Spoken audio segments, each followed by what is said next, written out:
English కోరసెస్ చాలా చిన్నగా ఉంటాయి, 2 నిమిషాల కంటే ఎక్కువ ఉండవు. తర్వాత తెలుగులో కూడా నేను పాడతాను. ఎక్కడైనా ఈ పాట మీకు కనిపిస్తే మీరు వెతుకోవచ్చు. పాట పేరు చెప్తాను నేను. నాకు తెలిసినంత మటుకు అది కొంచెం కష్టమే మీకు. ఈ పాట మా విమోచకుడై వచ్చిన మా యేసు మాకు నిచ్చిన దేవా నిన్ను స్తుతింతుము. అందులో ఒక క్షణం నాకు బాగా టచ్ అయింది. బ్రతికించు మమ్మున్ 180వ పాట. బ్రతికించు మమ్మున్, ప్రేమ పుట్టించుము, మింటి జ్వాల నుండి మమ్ము వెలిగించు ప్రభువా. మొట్టమొదట ఆంగ్లంలో పాడి తర్వాత తెలుగులో పాడతాను. We praise thee, O God, for the Son of thy love, for Jesus who died and is now gone above. Hallelujah, then the glory, hallelujah, amen. Hallelujah, then the glory, revive us again. All glory and praise to the Lamb that was slain, who has borne all our sins and has cleansed every stain. Hallelujah, then the glory, hallelujah, amen. Hallelujah, then the glory, revive us again. Revive us again, fill each heart with thy love. May each heart be rekindled with fire from above. Hallelujah, then the glory, hallelujah, amen. Hallelujah, then the glory, revive us again. నా విమోచకుడై వచ్చిన మా యేసు మాకు నిచ్చిన దేవా నిన్ను స్తుతింతుము. హల్లెలూయా నీకు స్తుతి, హల్లెలూయా, ఆమేన్. హల్లెలూయా నీకు కీర్తి, బ్రతికించు మమ్ము. అవివేకానిదురా నుడి మేల్కొల్పినా, దైవాత్మనుగాను నిన్ను స్తుతింతుము. హల్లెలూయా నీకు స్తుతి, హల్లెలూయా, ఆమేన్. హల్లెలూయా నీకు కీర్తి, బ్రతికించు మమ్ము. ప్రేమపూర్ణుడావై వెదకి మమ్ములను రక్షించిన దేవా నిన్ను స్తుతింతుము. హల్లెలూయా నీకు స్తుతి, హల్లెలూయా, ఆమేన్. హల్లెలూయా నీకు కీర్తి, బ్రతికించు మమ్ము. బ్రతికించు మమ్ము, ప్రేమ పుట్టించుము, వెండి జ్వాల నుండి మమ్ము వెలిగించు ప్రభు. హల్లెలూయా నీకు స్తుతి, హల్లెలూయా, ఆమేన్. హల్లెలూయా నీకు కీర్తి, బ్రతికించు మమ్ము. ప్రభువునందు మిక్కిలి ప్రియులారా, ఈ అపోస్తల కార్యము 2వ అధ్యాయం కంటే ముందు ఎప్పుడు కూడా మనము సంఘం అనే మాటను ఎక్కడ కూడా చూడము. యేసుక్రీస్తు వారు ఆయన ఈ లోకానికి వచ్చి ఆయన చనిపోయి సమాధి చేయబడి తిరిగి లేవబడిన తర్వాత 40 దినములు అనేక మందికి ప్రత్యక్షమై ఆయన అన్నాడు, నేను వెళ్ళిన తర్వాత 10 రోజులకు మనకు ఈ అపోస్తల కార్యంలో ఉన్నది కొత్త కాదు, మనము గ్రహించాం. కానీ మత్తయి సువార్తలో క్రీస్తు పునరుత్థానము, మత్తయి సువార్త 28లో, మార్కు సువార్త 16వ అధ్యాయంలో ఆయన ఆరోహణము, లూకా సువార్తలో పరిశుద్ధాత్మను వరంగా అనుగ్రహించడం, యోహాను సువార్తలో పరిశుద్ధాత్మ గురించి అనేక చోట్ల వాగ్దానం చేయడము, లాస్ట్కు ఆయన 20వ అధ్యాయంలో వారి మీద ఊది పరిశుద్ధాత్మను పొందుడి అన్నాడు. ఈ పక్క పేజీ కాబట్టి ఒకసారి చూడండి, 20వ అధ్యాయము 20-22 చూడండి ఒకసారి. ఆయన ఈ మాట చెప్పి వారి మీద ఊది పరిశుద్ధాత్మను పొందుడి. ఇది కొత్త కాదు. నేను వెళ్ళి మీకు ఆదరణను పంపిస్తాను అని అన్నాడు. మరలా ఒకసారి మనము అపోస్తలుల కార్యం 1వ అధ్యాయం 8వ వచనం వేగంగా చదివి మనం ముగించుకుందాం. 1వ అధ్యాయం 8వ వచనము అందరం చదువుదాం. ఆయనను పరిశుద్ధాత్మ మీ మీదికి వచ్చినప్పుడు మీరు శక్తి నొందెదరు గనుక మీరు యెరూషలేములోను యూదయ సమరయ దేశముల యందంతటను భూదిగంతముల వరకు నాకు సాక్షులై ఉందురని వారితో. ఈ అపోస్తల కార్యముల గ్రంథములో 2వ అధ్యాయంలో సంఘ ఆవిర్భావం మనం చూస్తాం. చాలా మంది గమనించారు, గ్రహించారు. ఏప్రిల్ 3కు మనము క్రీస్తు పునరుత్థానాన్ని అనుసరించాము. అక్కడి నుంచి మే 3 వరకు 30 రోజులు, నిన్న చూస్తే 23 వరకు 50 రోజులు అవుతుంది. పెంతెకోస్త్ అంటే 50వ రోజు అని దాని యొక్క భావన. లేవియ కాండం 23వ అధ్యాయంలో పెంతెకోస్త్ పండుగ ఉన్నది, ప్రథమ ఫలముల పండుగ ఉన్నది, కానీ అవి అంతా కూడా పెద్ద ప్రాముఖ్యమైనటువంటిది కాదు. పెంతెకోస్త్ అనేది ప్రభువు ఆరోహణమైన తర్వాత పరిశుద్ధాత్మ దేవుడు అంతకంటే ముందు అప్పుడప్పుడు అకేషనల్ గా ఆదికాండం 1వ అధ్యాయం 1-2 వచనాల్లో in the beginning God created heavens and the spirit of God was brooding upon the waters అనే మాట రాయబడ్డాయి. దేవుని యొక్క ఆత్మ జలముల పైన, చెప్పండి మరోసారి, అక్కడ ఉన్నాడు ఆయన. సృష్టిలో తండ్రి అయిన దేవుడు ఉన్నాడు, కుమారుడైన క్రీస్తు ఉన్నాడు, పరిశుద్ధాత్మ దేవుడు అక్కడ ఉన్నాడు. అయితే ఎప్పుడు కూడా ఆయన భూమి మీదకి రాలేదు. ఆయన భూమి మీదకి వచ్చి శాశ్వతంగా మనందరికి ఒక ముద్ర వేశాడు. బైబిల్ గ్రంథంలో స్పష్టంగా రాయబడ్డది.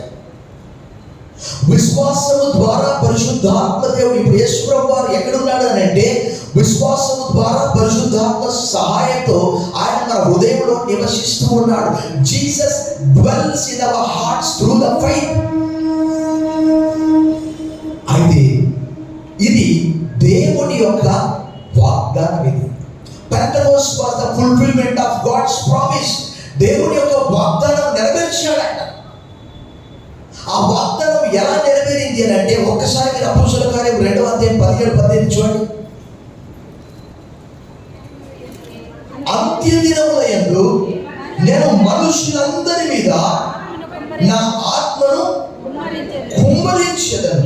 మీ కుమారులను మీ కుమార్తెలను మీ యవ్వనులకు దర్శనములు కలుగు, మీ వృద్ధులు ఆ దినములలో నా దాసుల మీదను నా దాసురాట్ల మీదను నా ఆత్మను కుమ్మరించెదను కనుక వారు ప్రవచించెదరు. ఈ ప్రవచనం ఎక్కడుంది ఎవరికైనా తెలుసా?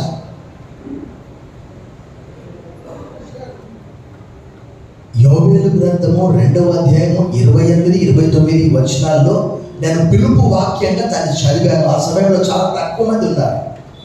మనకు ముందే లేట్ సర్వీస్ అంటే కొన్నిసార్లు నాకు అనిపిస్తుంది, మీరు అక్కడి నుంచి వస్తే ఇక్కడ ఆమెన్ అంటే సిగ్గుతో తలదించుకొని వెళ్ళిపోతే బాగుంటుంది అనిపిస్తుంది.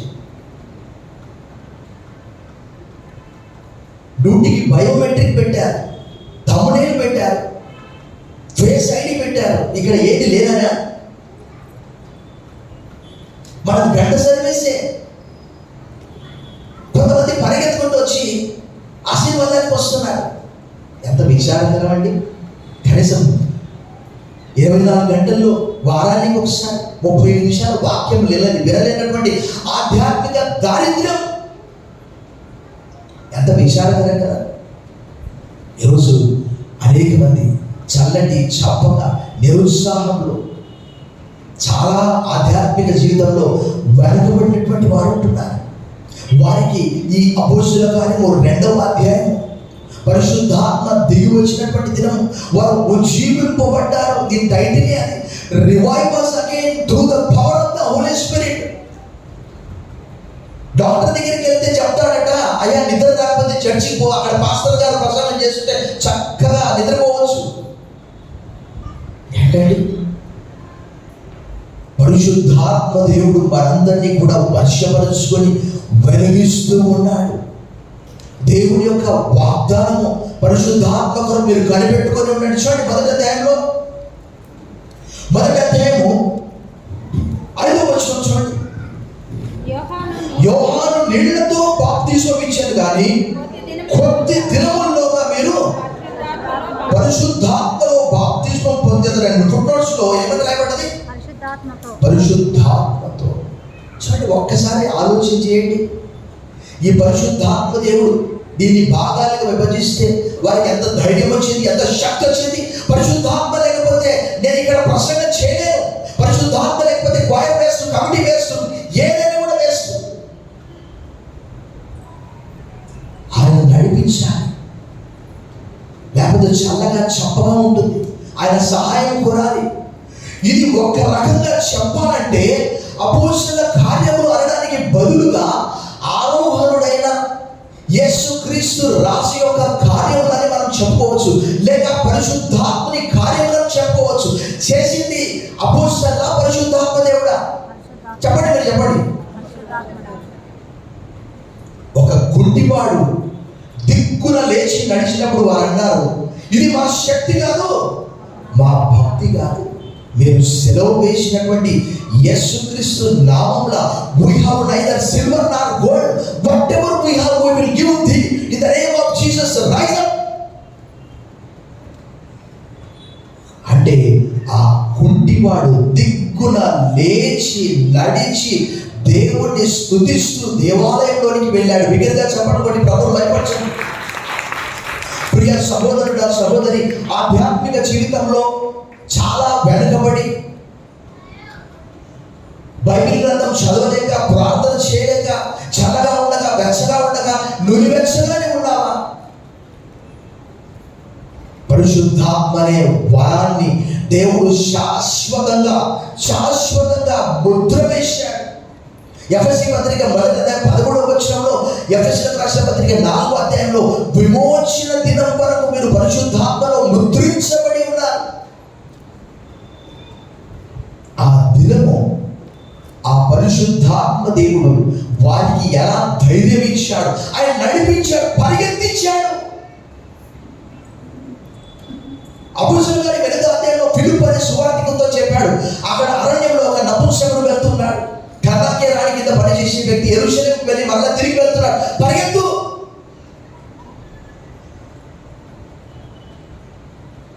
ఆయన రథం మీద వెళ్తున్నాడు, ఈయన నడుచుకుంటూ. ఇది ఒకవేళ ఒక మనిషి స్థాపించినటువంటి సంఘం అయితే ఇప్పటి వరకు నామరూపాలు లేకుండా ఉండేది. ప్రపంచవ్యాప్తంగా అందరికీ ఒకే ఒక సమస్య, ప్రతి ఒక్కరికి కూడా ఇదే సమస్య. క్రీస్తు అంటే ఇష్టం ఉండదు, క్రైస్తవులకు ఇష్టం ఉండదు, క్రైస్తవేతరులకు కూడా ఇష్టం ఉండదు. ఒక మాట నేను చూపిస్తాను. అపోస్తలుల కార్యం 20వ అధ్యాయంలో చూడండి. ప్రపంచమంతా కూడా భూలోకాన్ని తలకిందులు చేశారు వారు. 17వ అధ్యాయం 5వ వచనంలో, 6వ వచనంలో, 28వ అధ్యాయం చూడండి ఒకసారి, 28, 22. అయినను ఈ విషయమై నీ అభిప్రాయము నీ వల్ల వినగోరుచున్నాము. ఈ మత భేదమును గూర్చి అంతటా ప్రపంచవ్యాప్తంగా క్రీస్తు అంటే చాలు. ఆయన మార్గంలో నడవాలంటే కష్టమైనటువంటి పని. శిష్యులు కష్టమైన వెంబడించారు, హతసాక్షులైపోయారు. మీకు 100 సార్లు చెప్పి ఉంటారు. సాక్షి అంటే ఎవరంటే మీ చేతిలో మీ మొబైల్స్ ఇంటికి వెళ్ళిన తర్వాత చూడండి. గ్రీక్లో మర్టూరియో అనే పదం తీసుకున్నారు, అంటే టు బేర్ విట్నెస్. ఆ మర్టూరియో అనే పదం కాస్త ఏమైపోయింది, మార్టియర్ అనే పదం అయిపోయింది. అంటే నమ్మిన సిద్ధాంతము, విశ్వాసం కొరకు హతసాక్షి కావడం, చనిపోవడాన్నే సాక్షి అంటారు. ప్రభునందు మిక్కిలి ప్రియులారా, ఆ పెంతెకోస్తు అనే దినము ఎన్నో సంవత్సరాల నుంచి దేవుడు సంఘ స్థాపన కొరకు ఆయన ఎలా చెప్పాడో వారు అలా కనిపెట్టుకొని ఉన్నారు. చూడండి 1వ అధ్యాయం 4వ వచనం చూడండి. అపొస్తలుల కార్యములు ఆయన వారిని కలుసుకొని ఇలాగూ ఆజ్ఞాపించెను, మీరు యెరూషలేము నుండి వెళ్ళక నా వలన విన్న తండ్రి యొక్క వాగ్దానం కొరకు కనిపెట్టుడి. The promise of the Holy Spirit. ఆ రోజు ఇది మానవుల శక్తి కాదు. మనం అనుకోవచ్చు నా శక్తి అని, నా బలం అని. దేవుడి ముందు మనం ఎంత అండి? పేతురు అంతకంటే ముందుగా ఒక చిన్న పాప నీ పలుకు, నీ స్వరము నీవు గలివేయడం తెలియజేస్తుందంటే యేసు ప్రభువు ఎన్నిసార్లు తిరస్కరించాడు చెప్పండి. అదే పేతురు ధైర్యంగా పరిశుద్ధాత్మ చేత నింపబడి వాక్యము చెప్పినప్పుడు 3000 మంది ప్రభువైన యేసు తమ స్వంత రక్షకుడిగా అంగీకరించారు. బిగ్గరగా చెప్పండి, ప్రభువును భయపరచండి బిగ్గరగా.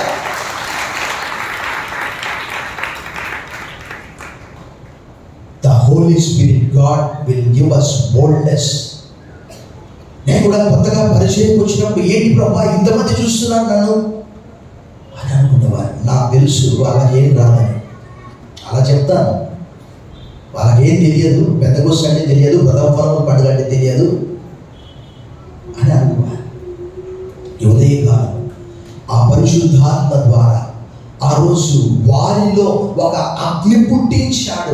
ఈ రోజు కూడా పరిశుద్ధాత్మ దేవుడు మనలో స్థిరంగా, పదిలంగా, శాశ్వతంగా ఒక లేఖన భాగం చూసాను చూడండి. ఎఫెసీయులకు రాసిన పత్రిక 1వ అధ్యాయం 11వ వచనం చూడండి.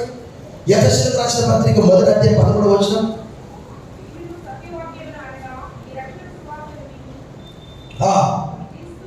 క్రీస్తునందు విశ్వాసం నుంచి వాగ్దానము చేయబడ్డ ఆత్మ చేత పరిశుద్ధాత్మ ముద్ర నీలో నాలో ఉన్నది. నీవు విడిచిపెట్టిన ఆయన నిన్ను విడిచిపెట్టాడు. విమోచన దినం వరకు మనం ముద్రించబడ్డాం. ఆ పిరికివాడైనటువంటి పేతురు, Jesus said before the cock crows you will deny me thrice. ఆ గొప్ప ధైర్యముతో అక్కడ వాక్యం చెప్పినప్పుడు 3000 మంది ప్రభువైన యేసును 2వ అధ్యాయం 43వ వచనంలో ఆయన ఒక పిరికివాడు, ఆయన ఒక నిష్ప్రయోజకుడు, ఆయన ఒక విధి లేనటువంటి వాడు. అపొస్తలుల కార్యం 4:13లో వారు విద్య లేని పామరులు అనే మాట అక్కడ రాయబడ్డది. వారు భూలోకాన్ని తలకిందులు చేశారు. అపొస్తలుల కార్యం 17వ అధ్యాయం 5వ వచనంలో ప్రపంచ వ్యాప్తంగా ఈ సువార్త వెళ్ళిపోవడానికి గల కారణము అపొస్తలుడైనటువంటి పౌలు ప్రయాణం చేసినటువంటి ప్రాంతాలని ఈ బైబిల్ వెనక భాగంలో మీకు ఉంటుంది. అక్కడ అపొస్తలుడైన పౌలు ప్రయాణం చేసినటువంటి ప్రాంతాలు యూదులు పెంటెకోస్తు అనే పండుగ రోజు ఖచ్చితంగా ఏ దేశంలో ఉన్నప్పటికీ వారు ఖచ్చితంగా వస్తారు. 3 పండుగలకు వస్తారు. పస్కా పండుగకు వస్తారు. వారు వచ్చి 1 కిలోమీటర్ కన్నా దూరంలో ఉంటారు. ఎందుకంటే వారికి పాత నిబంధన ప్రకారం అక్కడ రాయబడ్డది. అపొస్తలుల కార్యం 1వ అధ్యాయం విశ్రాంతి దినముందు అంతకంటే ఎక్కువ నడవడానికి వీలు లేదు. అది ధర్మశాస్త్రానికి వ్యతిరేకం. ఈ అపొస్తలుడైనటువంటి పౌలు ఒక మాట మీకు చదువుతాను చూడండి. అపొస్తలుల కార్యం 7వ అధ్యాయం చూడండి. అక్కడ అపొస్తలుల కార్యం 7వ అధ్యాయంలో సగం చూడండి ఒకసారి. ఆయన ఎలా మాట్లాడాడు చూడండి. అక్కడ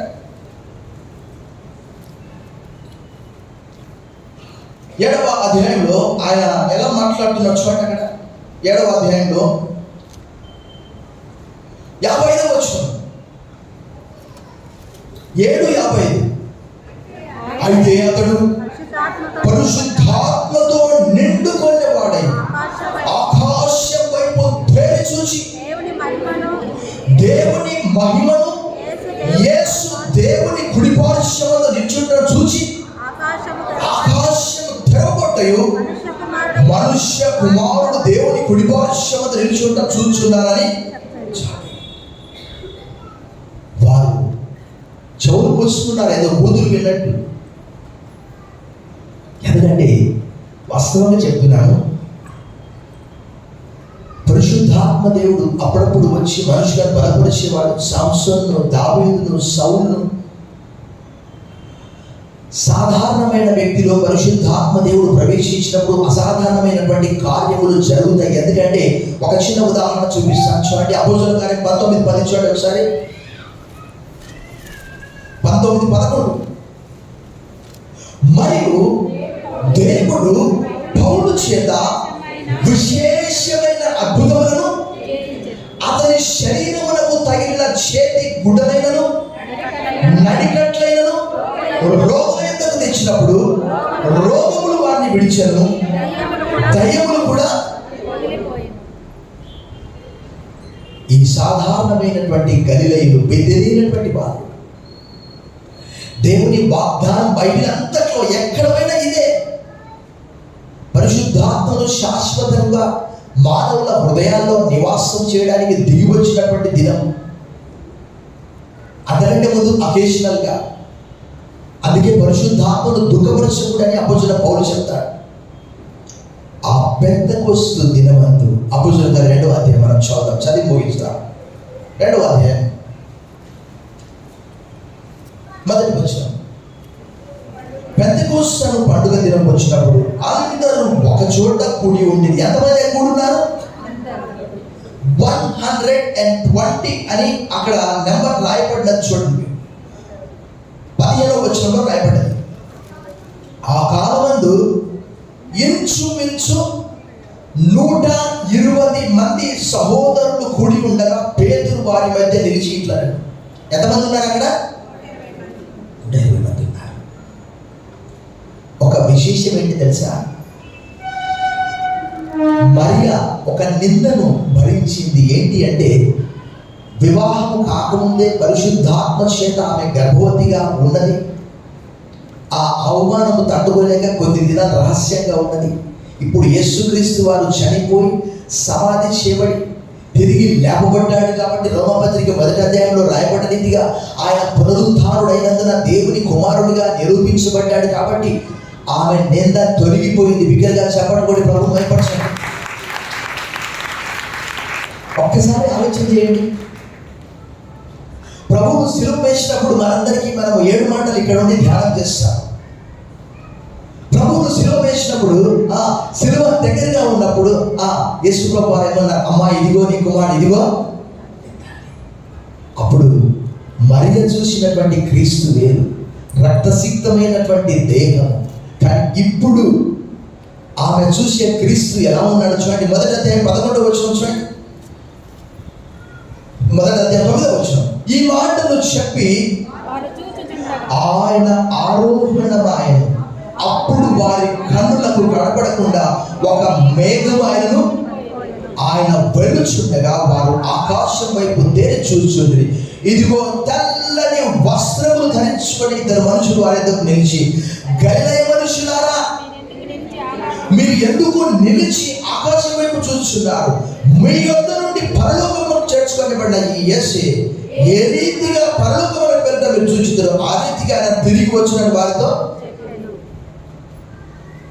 ఇది మన నమ్మకము, ఇది మన విశ్వాసం. ఈ దినము ఆ పరిశుద్ధాత్మ దేవుడు మనలో ప్రవేశించినప్పుడు మనము పరిశుద్ధాత్మను ఎలా పొందుకుంటామంటే, ప్రభు అయిన యేసునందు విశ్వాసం నుంచి బాప్తిజం పొందుకుంటే 2వ అధ్యాయం 38వ వచనంలో పరిశుద్ధాత్మ అనే వరం మీరు పొందుకుంటారు. ఇది మీకు, మీ పిల్లలకు, మీ దూరం వారికి అందరికీ కూడా వర్తిస్తుందని పేతురు అన్నాడు. 2వ అధ్యాయం 37వ వచనంలో మేమేం చేయాలి? ఈ ఉదయకాలం పరిశుద్ధాత్మ దేవుని వాగ్దానం, పరిశుద్ధాత్మ వారిలో ఐక్యత కలిగించింది, పరిశుద్ధాత్మ వారికి ధైర్యాన్ని ఇచ్చింది. పరిశుద్ధాత్మ ద్వారా వారు శక్తి పొందుకున్నారు. అదే 1:8. అయినను పరిశుద్ధాత్మ మీ మీదకి వచ్చినప్పుడు మీరు శక్తి పొందుతారు కనుక మొట్టమొదట ఎక్కడ? యెరూషలేములో, తర్వాత యూదయ, తర్వాత సమరయ, తర్వాత భూదిగంతముల వరకు మనం క్రీస్తుకు సాక్షులంగా ఉన్నామా? ఈ దినం నేను ఉదయకాలం కారు తుడిచే సమయంలో ఒక సహోదరుడు వచ్చాడు. శివ, నేను చెప్పాను, శివాన్ని ఇంకా ఎంతకాలం క్రీస్తుని అంగీకరించకుండా ఉంటావు చెప్పాను. ఈరోజు చర్చ్ పుట్టినటువంటి రోజు, ఆయన నీ కొరకు ఆయన ఈ లోకంలో జన్మించాడు, చనిపోయాడు, సమాధి చేయబడి తిరిగి లేవబడ్డాడు, ఆరుణైపోయాడు, మరలా తిరిగి రానయ్యుంటున్నాడు. ఒక భక్తుడు అన్నాడు, church is not monument but church is a movement. ఒక ఉద్యమం లాగా ఉన్న తల్లి వచ్చి ప్రార్థన చేశాం. సర్వశక్తి గల దేవా, ఈ దినమైనా సంఘ ఆవిర్భావ దినాన్ని మేము చూస్తున్నాం. పెద్దకోస్తాని పండుగ వచ్చినప్పుడు పరిశుద్ధాత్మ దేవుడు భూమికి వచ్చి నానా ఒక శబ్దము గాలి వీచినట్టు అగ్ని నాలుగుల వల్ల వారి మీదకి వచ్చినప్పుడు వారు ఆయా భాష, వారికి ఏ భాష తెలియదు కానీ ఆయా రకాల భాషలు వారు మాట్లాడి అనేక మందికి నీ గొప్ప కార్యాలు వివరించగలిగారు. మేమైతే ఒక్కరికి కూడా చెప్పలేకపోతున్నాం. కారణం మా బలహీనత, ఆధ్యాత్మిక దారిద్ర్యం, వెనకబడిపోవడం, ఇహలోక సంబంధమైన వాటి గురించి ఆలోచన చేయడం. ప్రభా, మమ్మల్ని కూడా పరిశుద్ధాత్మ చేత వెలిగించండి. మీరు లోకానికి వెలుగు, లోకానికి ఉప్పు అన్నారు, కొండ మీద నుండి పట్టడం మరుగైందని సర్వించినందుకు వందనాలు చెల్లిస్తాం. యేసు నామములో ప్రార్థిస్తున్నాం తండ్రి, ఆమేన్.